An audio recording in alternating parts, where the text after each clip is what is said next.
Every big decision feels uncomfortable, not because it is wrong, but because it's new. I was stepping into something completely unknown. Of course, it felt weird. Of course, it felt scary. But that didn't mean that I was making the wrong choice. It just meant I was doing something that I haven't done before. Welcome to the Self-Made Pod, the go-to podcast for anyone ready to stop waiting for success and start creating it. I'm Darla. I left my 9 to 5 and built an 8-figure business from scratch. No fluff, no BS, just real proven strategies to achieve success, mindset, and taking control of your future so you can build a life that you truly want. If you're ready to start dreaming and start doing, let's dive right in. Today, I'm going to talk about the 4 lessons that I learned from leaving my corporate job. Lesson number 1, the biggest mind block from doing anything that you want is our wrong perception of money. Not a lot of people know this, but when I started my freelancing job, I was actually juggling it with my day job. Actually, I had 2 day jobs. Who can relate? You know that feeling, the feeling that you wanted to do your own thing, but you also need to be practical. You tell yourself, I'll quit when I have enough savings, or I will do this full time when I have enough clients. And that was me. For months, I was working long hours, juggling my corporate job while growing my freelance business on the side. I was waking up early, staying up late, taking calls during my breaks. But even when I started making decent money from freelancing, I was still terrified from leaving my job. Why? Because of money. Not in the way that you'd think though. It wasn't that I didn't believe I could make money. It was that I had a wrong perception of money. Now this is the hardest part of quitting my job. I told myself that I would quit once I feel 100% secure. I thought that at some point I will just wake up and I will feel ready. But the truth is, that moment never came. Because the hardest part of quitting my job wasn't really losing the paycheck. It was letting go of the false sense of security that job gave me. I had convinced myself that my company needed me, that I was irreplaceable, that if I left, everything else would fall apart. And the reality check, they replaced me in 2 weeks. The company didn't collapse without me. My old coworkers moved on, so did I. And that was a big slap in the face. I realized that I was holding on to something that wasn't even mine to begin with. And I also realized that one of the biggest reasons why I was scared to quit was because I saw money as a security.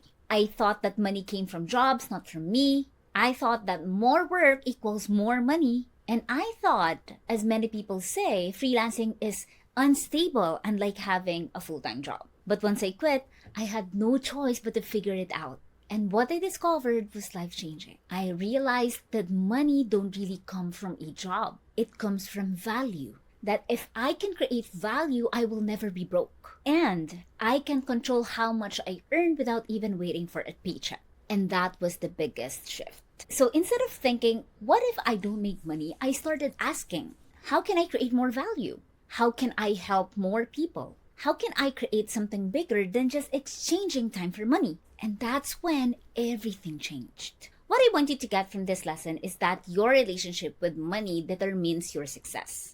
If you believe that money is limited, you will play small. If you believe that money is tied from a job, you will always feel trapped. But if you believe that money comes from giving value, you will start thinking bigger. Most people don't fail in freelancing because of the lack of skill. They fail because they cannot let go of their old money beliefs. So, you ask yourself, do you see money as something that you earn or something that you create? Are you holding on to something out of fear instead of stepping into what's possible? Remember, your mind is your biggest limitation or your biggest asset. The choice is yours. Lesson number 2. All decisions are uncomfortable because they're new. I remember the exact day when I decided that I will quit my job and go 100% in on my funnel design business. I had been thinking about it for months. I knew deep down that I didn't want to stay stuck in a 9 to 5 job. I wanted freedom, I wanted control, and the ability to make more money in my own terms. But when the day came to submit my resignation letter, I froze. Suddenly, I started to question everything. What if this was a mistake? What if I fail? What if I regret this? Again, it wasn't like I didn't know what I wanted, but it felt so uncomfortable, almost unbearable, because I had never done it before. This wasn't just a job switch, it was a life switch. So I sat there staring at my resignation letter for an hour. My hands were literally shaking over the send button. And then it hit me. Every big decision feels uncomfortable, not because it is wrong, but because it's new. I was stepping into something completely unknown. Of course, it felt weird. Of course, it felt scary. But that didn't mean that I was making the wrong choice. It just meant I was doing something that I haven't done before. So I took a deep breath, counted to 3, and I hit send. And you know what? Nothing catastrophic happened. My boss replied, we had a polite conversation, and that was it. No drama, no disaster, just a simple decision that changed my life. Now, what I want you to remember is that all decisions are uncomfortable at first. Why? Because they are new. Your brain sees it as a threat even when that change is good. The first time that you drive a car, it's going to be overwhelming. The first time that you speak in public, your heart will race. The first time that you take a risk, your fear kicks in. But over time, it becomes normal. You become comfortable being uncomfortable. I'm sure a lot of you can relate to this. It's really, really scary, but eventually, you just get used to it and you get better at managing that discomfort. So, starting today, just get used to discomfort. It's actually a sign that you are growing. Now, on to lesson number 3. The most difficult phase in anything is starting. Starting is the hardest part. Always. Not in the middle, not in the execution, not even in the setbacks. The hardest part is just taking that very first step. When I first decided to become a funnel designer, I had no clue where to start. Unlike today where you can just Google how to become a funnel designer and you get thousands of free resources. Back then, there was nothing. No structured courses, no step-by-step guides, and no funnel design for beginners playbook that I could follow. I knew that this skill can change my life, but I was stuck in analysis paralysis because I had zero knowledge and I had no idea where to start. I was asking the most simple questions. What software should I use? What if I learn all this and no one hires me? What if I spend months trying and I fail? Everything felt like a question mark in my head. And do you know what your brain does when it senses too many unknowns? It goes into full panic mode. Don't do it. What if you lose money? Just stay safe. And that was me battling in my own thoughts, going back and forth on whether or not should I take this risk. And then I came across 2 mentors. One was a coach who's specializing in the skill, and the other one was a business coach who can help me turn that skill into a profitable business. These were the exact people who achieved exactly what I wanted. They had clients, they had systems, and the proof that it worked. But the problem? They weren't cheap. Their coaching fees were each 6 figures. And I had no idea where to get the money. I was terrified. So I sat there, staring at their payment pages. My heart racing. I did the math. And it was way more than that I had. But deep down, I knew if I didn't start now, I never would. So I took the leap. I made the scariest decision of my life. I paid for both coaches. 2 6-figure investments. Even though I didn't really know where the money will come from. Even though I had no guarantee that it would work. And the moment that I did, everything changed. Now that I'm enrolled, I had no choice but to make it work. I learned faster because I had skin in the game. I stopped overthinking and started executing.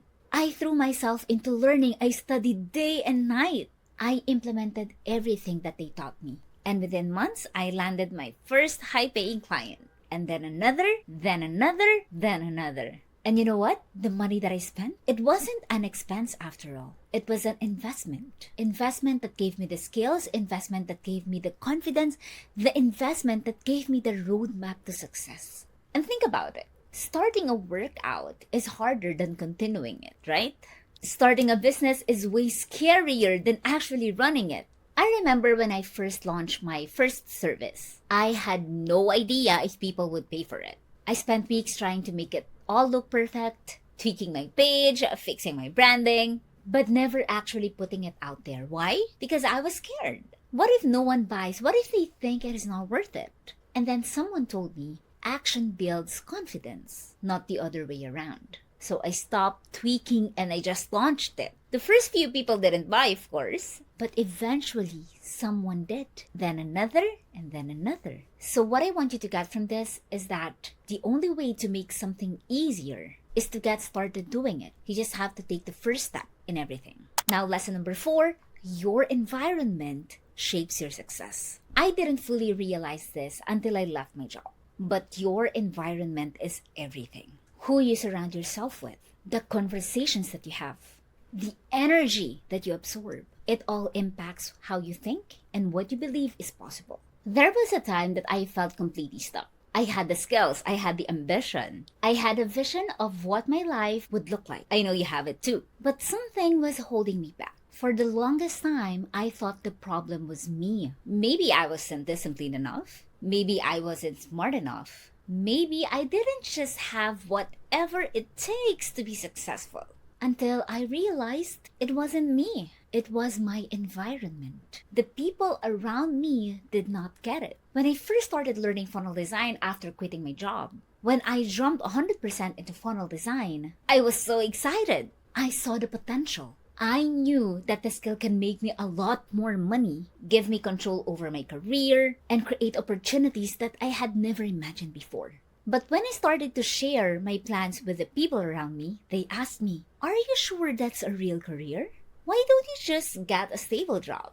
That sounds risky. What if you fail?" And I can't even blame them. They were not trying to bring me down on purpose. They just didn't understand the world that I was trying to step into. They were stuck in traditional thinking, the belief that the only way to be successful is to have a safe job, climb the corporate ladder, and hope for a raise every few years. And their words started to get to me. I started doubting myself. I started feeling ashamed for wanting something different until one day I listened to a podcast that completely shifted my perspective. It said, if you want to be successful, look at the 5 people you spend most of your time with because that's your future.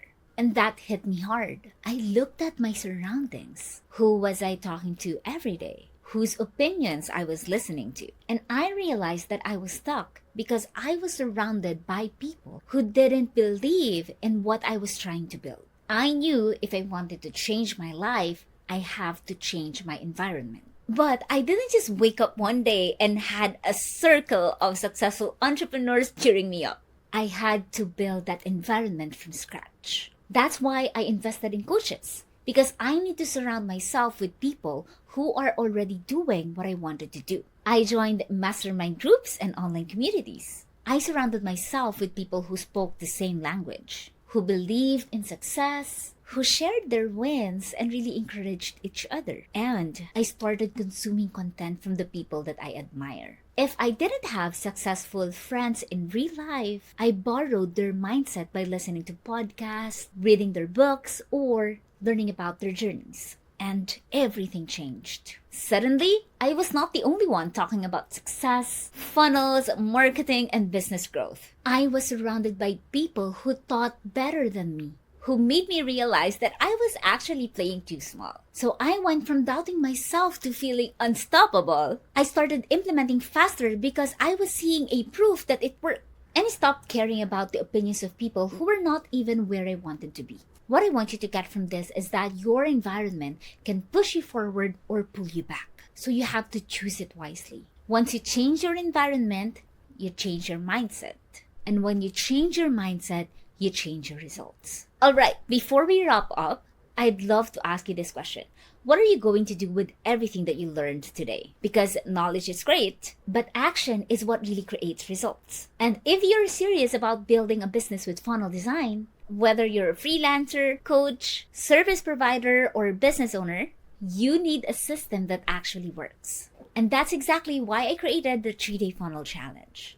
If you want to learn how to design high-converting funnels, this is for you. If you're tired of struggling to get clients because your offer is not positioned right, then this is for you. And if you want a step-by-step framework to build funnels that convert, this is for you. In just 3 days, first you will create an irresistible offer so your funnel attracts and converts the right audience. I will also be teaching you the exact funnel structure so that you can turn visitors into paying clients even if you're a beginner. We will also have live funnel builds and all of the templates that you need so that you can actually build your first funnel in just 3 days. So, here's your next step. Go sign up now. The link is in the description. And hey, if you love this episode, make sure to subscribe, leave a review, or share it with someone who needs to hear this today. Let's keep growing, keep learning, and keep taking action. This is the Self-Made Pod, and I'll catch you in the next episode.